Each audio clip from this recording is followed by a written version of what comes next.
Fasten your seatbelts, everyone, because today we're diving headfirst into a potential automotive bombshell. Nissan and Honda, two of the biggest names in Japanese car manufacturing, are thinking about joining forces. Now, we know a lot of you are already following this story super closely, whether you're a diehard Nissan or Honda fan, or maybe you've got an eye on those Japanese stocks.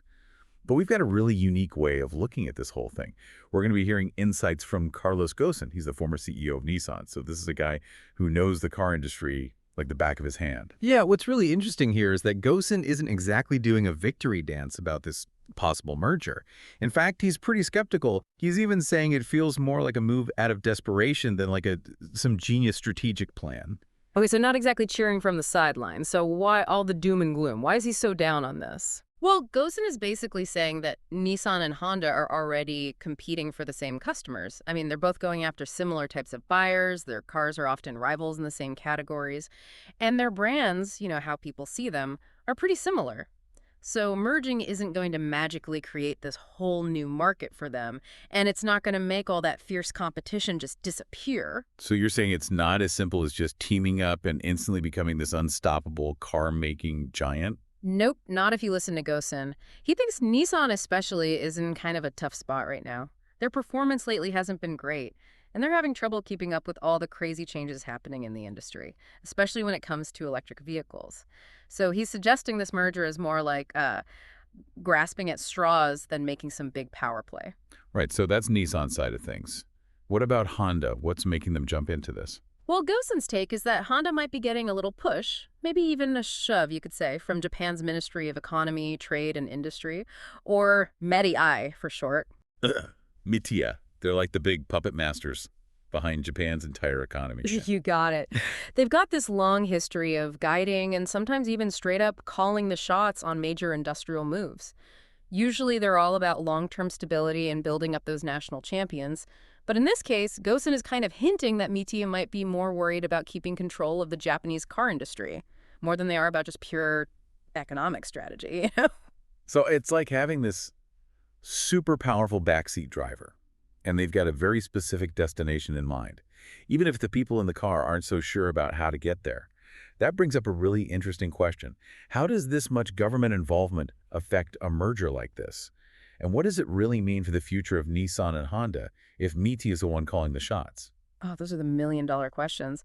And they lead us to another big piece of this whole puzzle, China and its rise as a car-making superpower. Yeah, China's definitely a force to be reckoned with, especially with electric vehicles and all that cutting-edge car tech they're developing. Exactly. Ghosn sees this whole merger as a defensive move by Japan, like a way to try and bolster their car industry against this wave of competition coming from China. So it's less about creating some unbeatable superpower and more about just protecting their home turf. That seems to be Ghosn's thinking. He's painting this picture of a Japanese car industry that's feeling the heat, and they're seeing this merger as a way to, pool their resources and try to stand their ground against this massive rival. Sounds like that could create some serious clashing priorities. You've got Nissan maybe wanting a quick fix to their problems, and Honda might be getting steered by the government's long-term goals. Plus, there's this whole looming threat of China getting more and more powerful. Oh, absolutely. And this is where Ghosn's inside perspective gets really juicy. He's predicting that getting these two companies to really work together smoothly, especially with all this going on, is going to be a huge headache. Okay, so let's get down to the nuts and bolts here. What are the potential roadblocks? What are the potholes on this merger highway?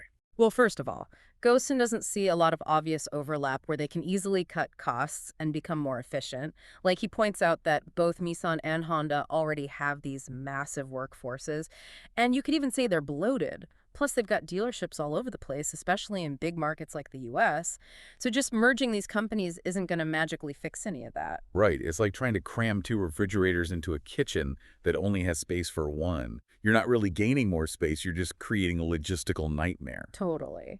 And Ghosn is pretty sure that this merger is going to lead to a lot of cost cutting, which basically means people are going to lose their jobs. And that could have a ripple effect on the whole Japanese economy. And we all know how important job security is in Japan. Doesn't that kind of clash with Mediai's whole goal of stability and control? Yeah, that's a good point. It really highlights how Mediai's long-term vision might actually bump up against the reality of what a complicated merger is like. I mean, Gosin doesn't really give us a clear answer on how they're going to deal with that, but it's definitely a question that's going to be hanging over this whole process. So we've got potential job losses, overlapping operations, and China breathing down their necks. Hmm. Is there any good news here? Any upside to this whole merger thing? Well, Gosin does point to one potential bright spot: sharing investments in future technologies. Oh, right. We talked about that a little earlier. He specifically mentioned electric vehicles and self-driving cars, didn't he? You got it. And those are areas where both Nissan and Honda have been falling behind, especially compared to those Chinese companies who are just going full speed ahead. Yeah. And developing those technologies, it costs a fortune. We're talking massive research and development budgets. But if they team up, they could pool their resources and maybe catch up, maybe even get ahead of the game.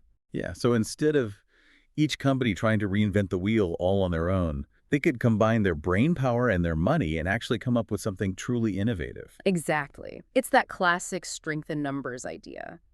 But even here, Ghostin is throwing in a little word of caution. Oh, I bet. We're talking about two huge companies, each with their own way of doing things, their own culture, and probably a good amount of corporate ego, too. You nailed it. Trying to integrate these two giants, it's not going to be a walk in the park. There are going to be power struggles, disagreements about decisions, and maybe even conflicts about how they approach the technology itself. It's like trying to blend two families that have completely different holiday traditions. Someone's going to have to compromise, and someone's probably going to end up feeling like they got the short end of the stick. Exactly. Ghostin doesn't really offer any solutions for these potential clashes, but he makes it clear that these are real obstacles that Nissan and Honda are going to have to face if they want this merger to work. So it sounds like this merger is a really big gamble. High risk, high reward. If they can figure out how to deal with all these challenges, they could come out of it as a much stronger force in the global car industry. But if they can't, well, it could be a really expensive and messy breakup. That's a great way to put it. Ghostin's point of view reminds us that even in the business world, things are rarely as straightforward as they seem. Yeah, this isn't just about spreadsheets and profits. We're talking about national pride, cutting-edge technology, and the jobs of thousands of people. This merger is like a tiny snapshot of all the big forces that are reshaping the car industry worldwide. Actually, you could say it's reshaping the whole world. I totally agree. And Ghostin, with all his experience, has given us a lot to think about as we watch this story unfold. He sure has. But you mentioned that China is a big reason why this merger might be happening. Let's dig into that a little bit more. What exactly is China doing that has the Japanese car industry so freaked out? So we were just talking about how China's rise in the auto world is a big factor in this potential Nissan-Honda merger. What's going on over there? What specifically is making the Japanese car industry so nervous? Well, Ghostin points to a few things where China's pulling ahead. First off, they've poured tons of money into battery tech, which is the heart and soul of electric vehicles. Always got to have those batteries. And they're not just making batteries, they're innovating like crazy, creating batteries that are more efficient, last longer, and are cheaper than a lot of the competition. So they're not just trying to catch up. They want to set the bar for EVs going forward. Exactly. On top of that, China's been super aggressive about expanding into key global markets, especially Europe.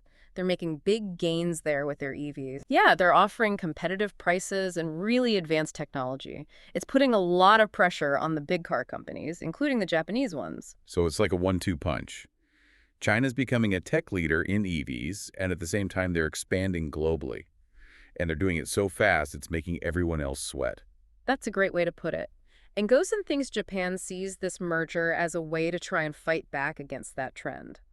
By joining forces, Nissan and Honda can pool their money to speed up their own EV development, make production more efficient, and maybe even present a more united front in those competitive markets around the world. So it's like they're trying to build their own version of a Chinese powerhouse, but using two existing companies with their own histories and ways of doing things. It's a fascinating strategy, but could be really risky too. Absolutely. Gosen's perspective gives us a lot to consider. It highlights the immense pressure on the global auto industry as it tries to figure out this whole transition to electric vehicles, self-driving cars, and all this new technology. We're seeing alliances, mergers, even strange partnerships popping up as companies try to adapt and survive. This potential Nissan-Honda merger is just one piece of a much bigger puzzle, and it'll be interesting to see what happens. It definitely will. Gosin's insights have given us a really useful way to look at this complicated situation, and they've raised some really important questions that we'll need to watch as things develop. Will they be able to combine two very different companies successfully? Can they use their combined resources to catch up in the EV race? And will this merger actually be enough to stand up to China's growing dominance in the global car industry? Those are the questions everyone's asking. Only time will tell how this gamble plays out. Well, on that note, we've reached the end of our deep dive into the potential Nissan-Honda merger, as seen through the eyes of Carlos Ghosn. We hope this has been insightful and got you thinking. If you enjoyed this episode, don't forget to like and subscribe to our channel for more deep dives into the topics that matter. Until next time, keep exploring, keep learning, and keep diving deep.